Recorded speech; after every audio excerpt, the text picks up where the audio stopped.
Welcome to Studio Visits with Silver Eye, where I get to talk in depth with some of the most interesting contemporary photographers working today about their latest projects. I'm David Oresick, the Executive Director of Silver Eye Center for Photography. You can visit us online at silvereye.org to learn more about our programs, and you can find a helpful glossary for these conversations. In this episode, I spoke with Fellowship 20 Award winner Rory Doyle, a photojournalist and artist based in Cleveland, Mississippi. Rory is originally from Maine, and he moved to Mississippi for graduate school in 2009, and he has been there ever since. He was a 2018 Visual Artist Fellow through the Mississippi Arts Commission and the National Endowment for the Arts. He won the 16th Annual Smithsonian Photo Contest in 2019 and the 2019 Southern Prize for the South Arts Organization, along with many other photography awards. His work is currently on view here at Silver Eye through the end of December 2020. He was the 2020 Fellowship Prize winner, an award that was juried by Julie Crooks, who is the Assistant Curator of Photography at the Art Gallery of Ontario. I really enjoyed our conversation, and we talked about a lot of things focusing on his Fellowship Award-winning series, Delta Hill Riders. We also got to talk about how he builds lasting relationships with the communities he photographs and why it's important for documentary photographers to capture joy. Enjoy this studio visit with Rory Doyle. Rory Doyle, welcome to the Studio Visits with Silver Eye. Thank you so much for having me, David. It's an honor to be here and looking forward to talking to you today. Oh, my pleasure. Just right off the bat, I think my first question that I have about this work, which is such a kind of beautiful and fascinating and just kind of full of life group of people that you've documented for the years. How did you first learn about the Mississippi Delta Riders? Yeah, it's a great question. I actually didn't have any connection to the community initially. It was something that was quite random. It wasn't something that I was researching or knew much about in terms of cowboy culture here in the Mississippi Delta. I had lived here at that point for about 8 years before I even really acknowledged or understood that there was such a diverse population of cowboys. I call them a lot of times riders because they're not necessarily working cowboys, which is one reason why I didn't really know about this strong community. It's much more about identity. So they are riding trails together, riding in parades, riding in horse shows, and on occasionally rodeos. But here in the Delta, it's so remote and so rural that this community is not super prominent. And if you don't own a horse, it's very easy to overlook that they exist here. And the way that I first found them was actually they were riding in the annual Christmas parade in Cleveland, Mississippi, where I live. And at the end of the parade, there was a small group of riders, and my background is actually in journalism, not photojournalism, but I always kind of attribute that background for the reason that I literally jumped into the parade and asked if I could come and photograph them. And it just took off from there. The first cowboy I met was named Corey, and Corey told me to come the following month. So the first time that I really spent time with them was in January of 2017 at a Black Heritage Rodeo in nearby Greenville, Mississippi. Did you know this was going to be a project that you were going to work on for years? Yeah, I really didn't. I should mention that I grew up in Maine, and so my understanding of cowboy culture was almost nothing. And when I first met Corey, the first cowboy, and then from there attended the first rodeo, I was really interested to learn more about cowboy culture in general. And no, I really had no understanding of what it would grow and develop into. But something that happened for me that was very special was that I approached it instead of work. I approached it as a personal project, something that I wasn't worried about how much time, or I wasn't worried about commissioning the work. It was much more about growing a connection with people and in my community, and also focusing my personal time and personal work on a project that is right in my backyard. And so as a working photographer, quite often, I mean, you have to prioritize and maximize your time as being on assignment or taking commissions. I approached this totally differently, and I think that was the reason that it developed into what it did. I had no way to predict that would happen. But of course, it all happened because the people themselves welcomed me, allowed me to be there, and those connections grew pretty quickly. For most of the people that I met at the beginning, it was really the first time they had been documented. There's a little bit of, it's fair to say this is kind of like a news desert. We're here in remote Mississippi, 2 hours from Memphis, Tennessee to the north, and then 2 hours to the south is Jackson, Mississippi. And in between it's very, very remote. Some places are some of the least densely populated parts of the US. And so it's not common necessarily for people to be approached by photographers or reporters to have their stories shared. And I think that was exciting for a lot of people. Yeah, well, that kind of leads to my next question, and something, that I've been thinking about with this project, which is, to me, so much of the success of a project like this is about gaining the trust of the community you're photographing and developing a rapport and developing some kind of a relationship, between the photographer and their subjects. And the photographs show a lot of tenderness, and obviously the subjects look at ease and have welcomed you into these, at many very intimate moments with children and their families and their celebrations and their kind of the kind of pageantry of this life. How do you go about building that trust and that rapport when you're working with communities that you're an outsider to? Sure. I mean, I think it's all about creating that human connection. So your interactions with them from the very beginning have to be real, have to be honest. And as I mentioned, this is not necessarily a place where people who live here, whether it's photographers like myself or the citizens who live here who are not photographers, they're not necessarily used to being documented in this way, in this formal fashion. And so it took some basic down to earth discussion of like, hey, this is my approach. Like, are you okay? Would you be okay if I even come to your home eventually? Like I enjoy photographing you guys at the rodeo and on the trail rides, but I would love to show your stories on and off the horses. And I think that with long-term photography projects, particularly again in your backyard, you can really develop those relationships in a way that when you're on assignment, it's run and gun. You've got to do things so quickly, and you have so many objectives that are given to you from an editor or from an art director. And this is much different. It's something that I would, encourage photographers to consider everywhere. If you're struggling to think about what's your next project, don't look too far from home, because not only can you create really strong work, but you can also develop the trust and develop the connections that you don't necessarily get when you're off traveling. So you mentioned Corey was one of the first people you kind of met and who kind of welcomed you into the writers community. Who else did you meet that made a big impact on you while photographing? Yeah, and I did mention at the beginning, like the people themselves are the ones that have made this project possible. And there's quite a few people in one family named the Smith family. So the Smith family actually started this particular group, the Delta Hill Writers. So that's the name of their group. So this photo is actually Peggy Smith in the background. It's one of my favorite images. You can see Peggy grooming her horse, who's a tall horse named Jake. Everyone calls her horse Big Jake. And so her horse is pretty recognizable. But Peggy, as well, is also important to the story because she is a part of the Smith family, which is a family of 7 siblings. What I like to say, the nucleus of this culture developing here about 50 years ago, probably even more when he was a younger man. So Peggy is also one of the most well-known cowgirls. She has been writing for decades and has also taught a lot of the younger kids and especially working with the younger female writers. Her family has been really, really central to me having access to this community, but also gaining understanding of whose stories need to be told. So none of this really would have been possible without them.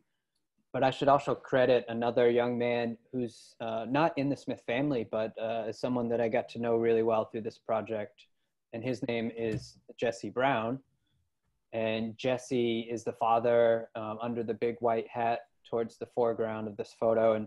And Jesse really introduced me, made a lot of phone calls, told people, hey, this is a project Rory's working on. Can he come and visit you at the barn or at your home? And I've gotten to know Jesse well, and really wanted to photograph, again, these moments, not just on the horse or at the rodeo. This is at their home in Cleveland, Mississippi. So this was actually one of the first few days that the baby was at home, and I went and photographed him there.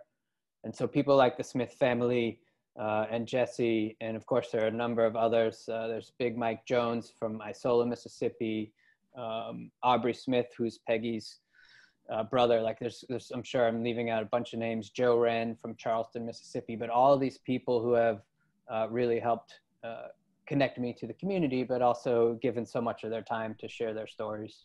How do the writers like discover this? Is it mostly passed down through families? Is it, you know, how do they get into it in the first place? Yeah, it's fair to say that for the most part, this is very traditionally passed down amongst families. And a lot of these families are who people are used to being more around the farms or more out in the country land. Now, the Delta is pretty much all farmland, but you know, the bulk of the population will live in more populated areas like Cleveland.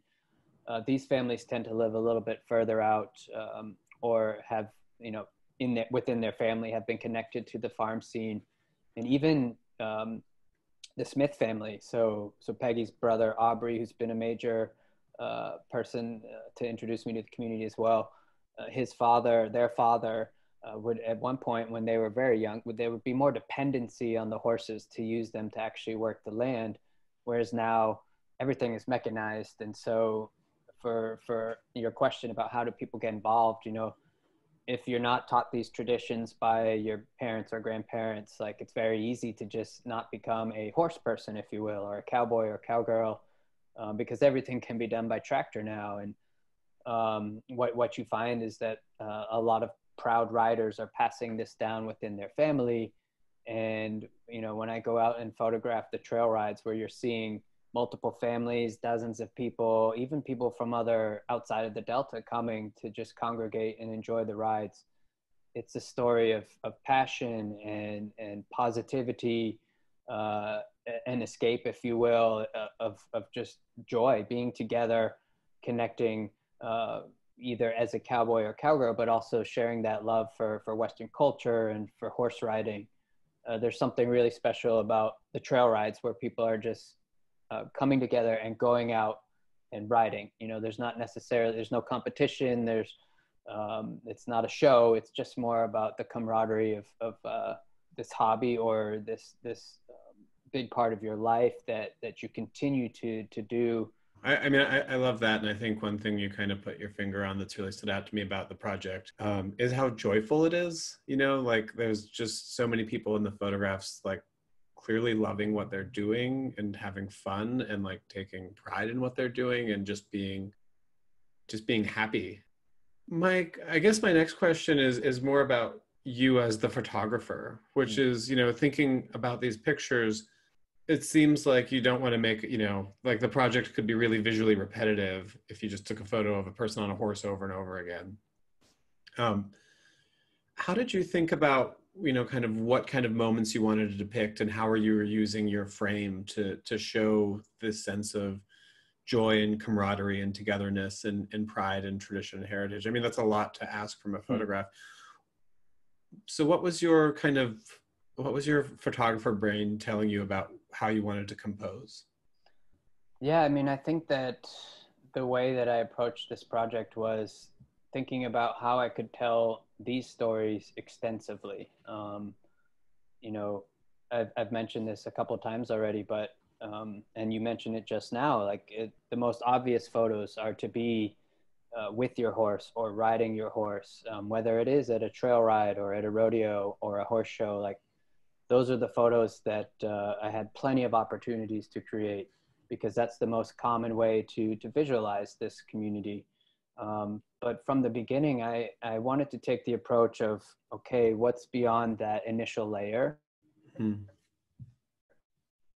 and help share stories on a deeper level. And so that included, everyday life moments where you may not be at an event, but you're grooming your horses, or you're tending your horses, or you may not even be at a space for horses at all. Like, you can see a lot of the pictures of the nightclubs, which is an extension of this culture here too, or getting into people's homes. I thought about some of the people who have influenced me in terms of teaching photography, and in one of the first workshops that I actually took as a photographer was here in Mississippi, and it was taught by Ron Haviv, who's been one of the most recognized photojournalists for a long, long time. And Ron's teaching is like, if you're going to tell a story, that story has to be told from a variety of actual photographs, a variety of angles, whether it's close-ups, wide angle, and detail shots. But also thinking about all times of the day, all times of the year. And so when you're photographing something on a long-term basis, you have an opportunity to go back and photograph some of the things that are less obvious or less available if you're not really spending that extensive time with people. And from a beginning, that was kind of the intent, was to try and do this in a variety of ways that could do their story justice. Do you have an image or two that sort of was important to you in putting together this project that you want to tell us a little bit more about? Yeah, sure. Even if you look at the one it's all red in the nightclub there. Yeah, this is one of my favorites. Thanks. For me as well, this is Aubrey Smith, and this is Peggy's older brother. Aubrey is kind of one of everyone just calls him Cowboy. People look up to him. He's kind of one of the leading figures within the community, and he's been doing this forever, thanks to his father and to his siblings. And one thing that Aubrey has helped establish, and he mentioned to me that it's been about more than 20 years where the Cowboys and Cowgirls will actually get together at these different nightclubs around the Delta, which are quite often in pretty rural locations as well. You can kind of think of a similarity to juke joints, where back in the day, a lot of the blues music was played. And they'll come together, that sense of camaraderie again, but the identity with the hats and the boots. Sometimes people will have just really, really beautiful attire, and the DJ knows that the Cowboys are coming that night. So a lot of the songs are songs that you'll hear each time it's Cowboy night, and there'll be a mix of influences between R&B, a little bit more classical R&B mixed with some Zydeco sounds, which is very common in the Louisiana area as well for Black Cowboys. And so you have this really interesting mesh of like a modern DJ with these old school looking cowboys, both young and old, and people want to be there to join in the fun.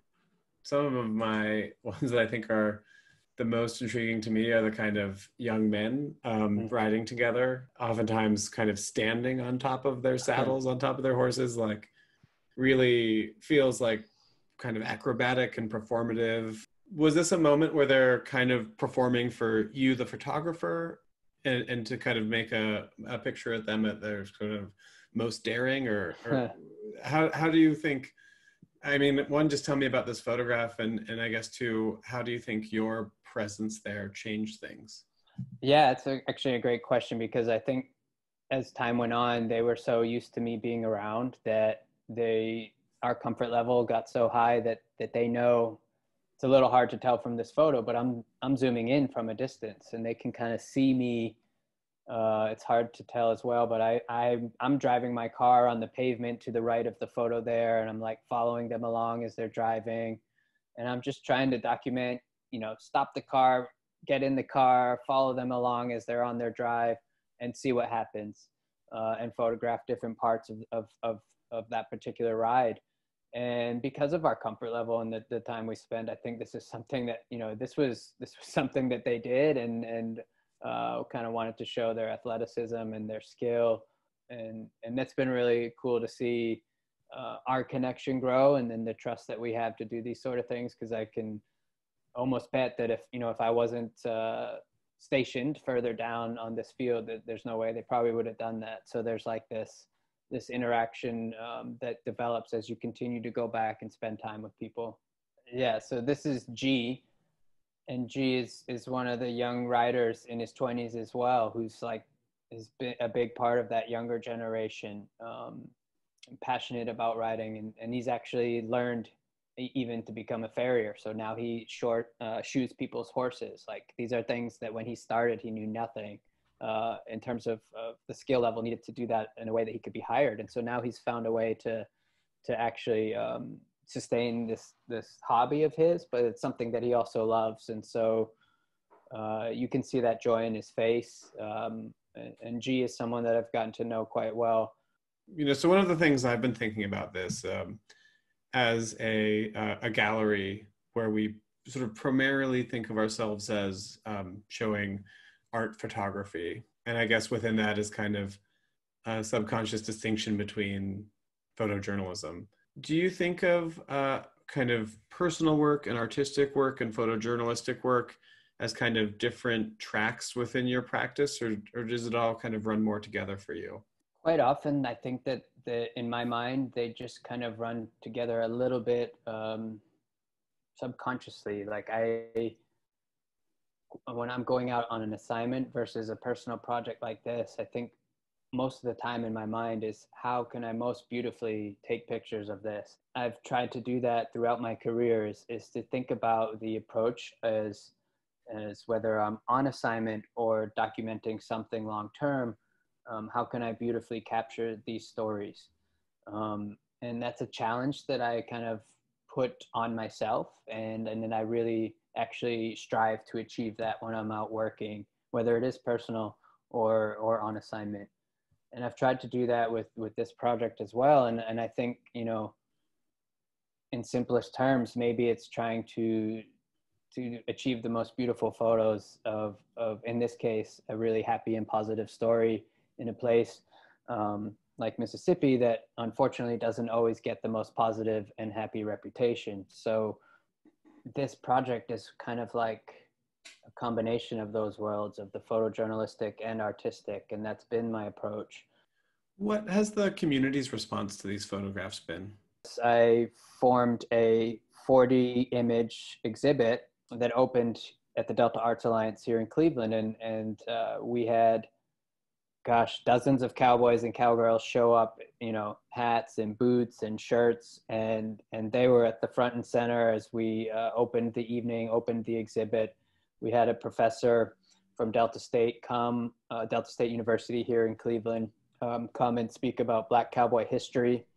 And so the people in the audience actually got to learn a little bit about the background of Black cowboy history in general, but also directly speak to the cowboys and cowgirls themselves, to ask them, what has this meant to you in your life? What has it meant to be followed around by a photographer? And one of the most special things that happened was that the community came out to a point where we couldn't fit more people in the gallery. And that was, to me, like the ultimate confirmation of people wanting to hear these stories, but, the cowboys and cowgirls being there, wanting to share those stories. That was, so special to me, something that I'm grateful for. I guess as an artist, that's kind of what you hope, is that your work can lead to discussion, can lead to people thinking about things differently. Two really great things that came out of that. The director of the Arts Alliance told me, like, one, how special it was to literally like break fire code with the amount of people that were there.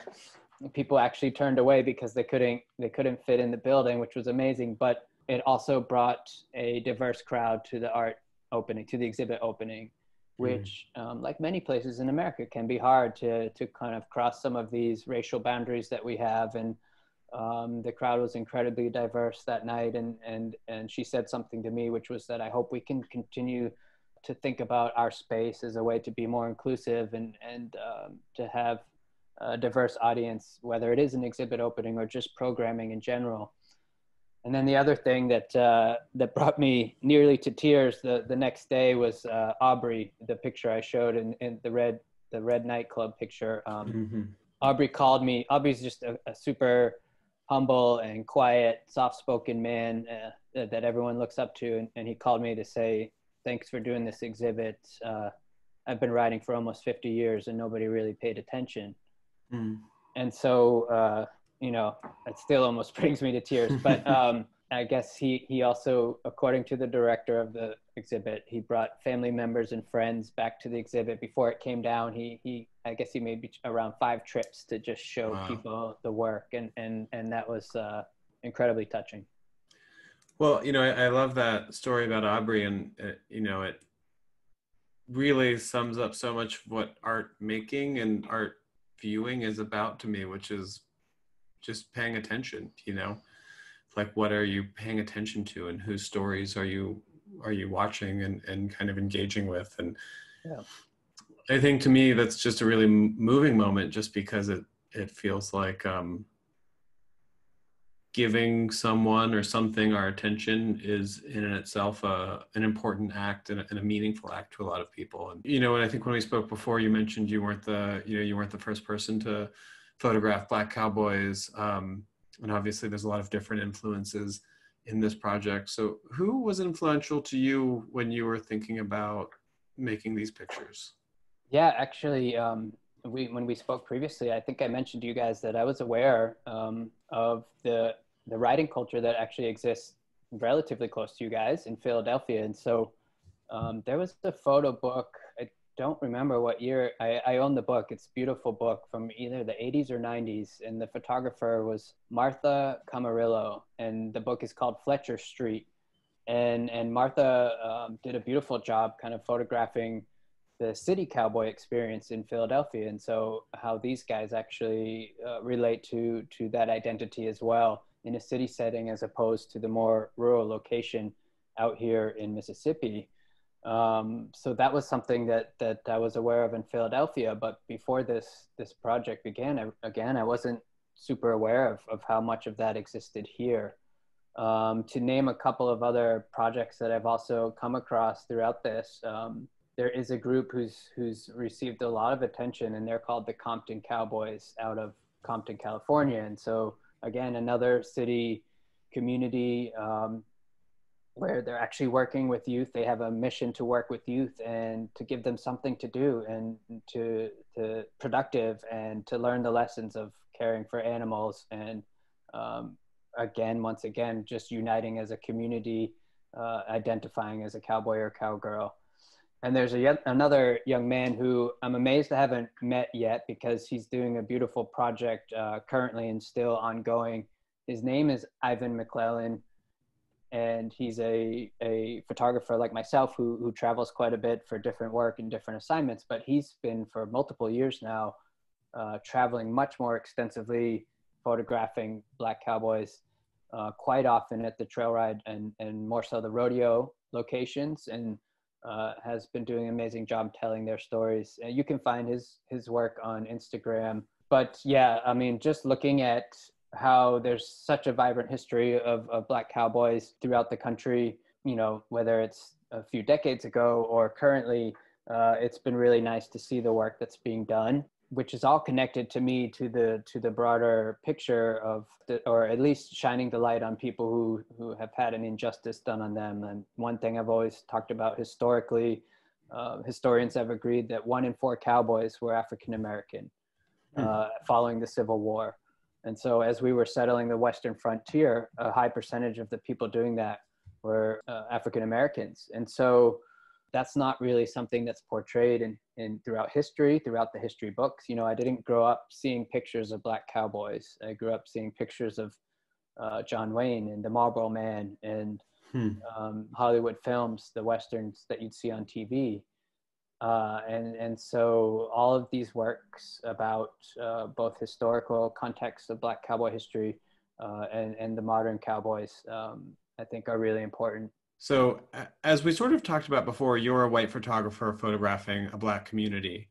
And historically, there's a lot of issues with power imbalances between photographers and their subjects, issues of representing people in ways that the subjects are uncomfortable with or aren't necessarily true to the subjects, and the photographers kind of leveraging their power for some kind of, in ways that the subjects aren't comfortable with.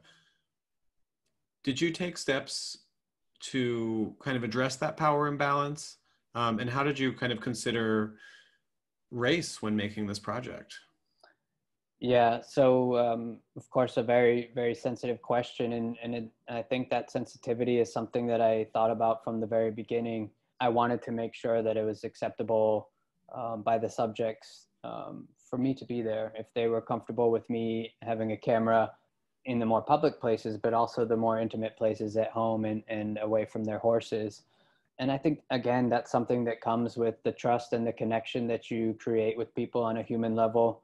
Unfortunately, it's very true to say that representation in many documentary projects it's a history of inequalities. There have not been as many opportunities for photographers of color to be telling stories within their own community.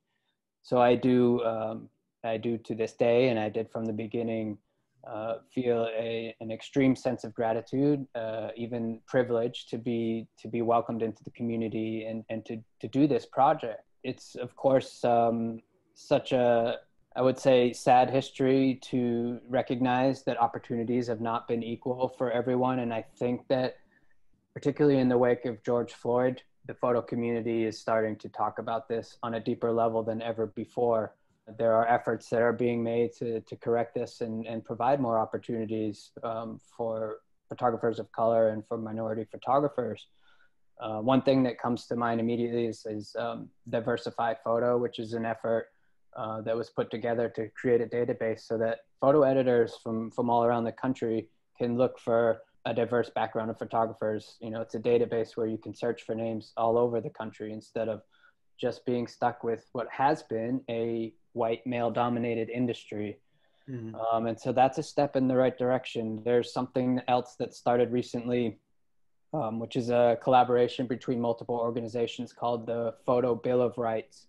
Mm-hmm. And this is along the same line of efforts to try and decolonize the industry, to provide more opportunities, and also for people like myself to have more understanding and empathy about this history. Sadly, we're not there yet. We haven't corrected this, but we are making those initial steps and moving forward. It's something that I will continue to consider in my work and also even on a local level, seeing what can be done to work with other photographers here. Unfortunately, as I mentioned a few times, this is a news desert, and there are not places here where people can train. There's no journalism school here at Delta State University. You know, there's no photojournalism program. And so I've tried to be thinking about ways I can do that, whether it's tutoring local youth or somehow finding an organization to partner with. And I think in a bigger picture sense, if that can be done industry-wide and become more standard, that's nothing but improvements to be made onwards and upwards and making opportunities more equal for people. And I've said this probably a million times, but the confirmation has come from the community locally, like that, to do this project. And if there was ever a time where they didn't want me to be there, then I have, that is my duty to step back and respect their space and to not in any way take advantage of their situation. My last question, did you get on a horse? I occasionally will get on a horse, and everyone kind of laughs and looks, and then they'll start taking cell phone pictures themselves and turn the camera around on me. I really enjoy riding. But it's quite challenging to ride and photograph at the same time. I'm not skilled enough to do both. It's something that happens a lot at the trail rides is that if you don't have a horse, you often get put on a trailer. Most of the time, the people occupying the trailer are kids who don't have horses. So a lot of the time it's like a trailer full of kids and me, maybe one or two other adults, but it's like, 15 kids and me with my cameras as we're on the trailer following these horses as they ride through the terrain. Oh.